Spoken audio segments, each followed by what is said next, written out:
Hi, I'm Joe Nelson with the Sun. I'm here today with San Bernardino County Registrar of Voters Mike Scarpello.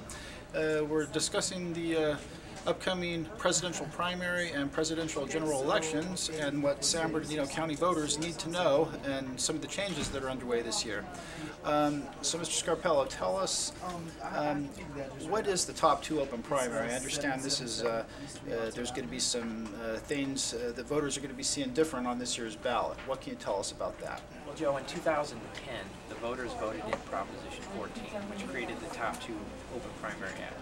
So this year, in this presidential primary, this will be the first year that we use that new law. And what voters will see is when they go to the polls, that their ballots will look different than they've looked in the past.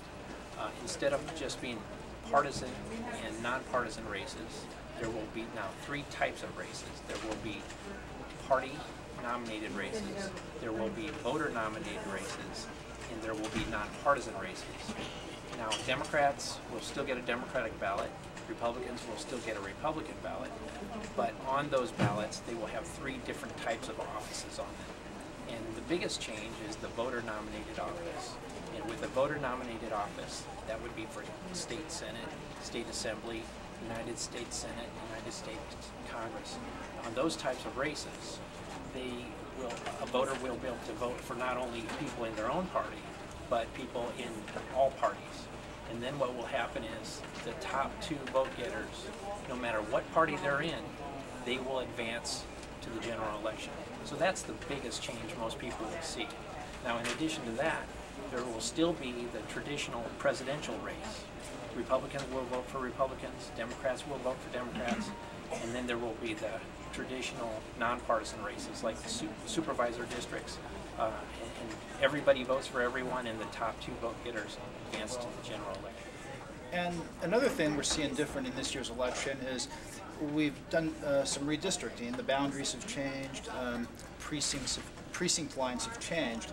Tell us what voters need to know about that and how that's going to affect the elections. Once every 10 years after the U.S. Census, the state and the local jurisdictions redistrict. In other words, they redraw their political lines.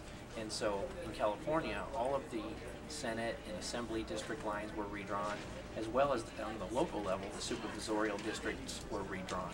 And so after redistricting, we have to re-precinct. We make new precinct lines. And then consequently at the end, we have to assign people to new polling places.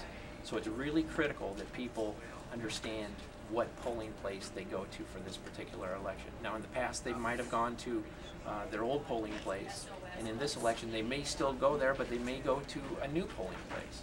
And so it's really critical that they look at their sample ballots and they find out where they go to vote for this particular election.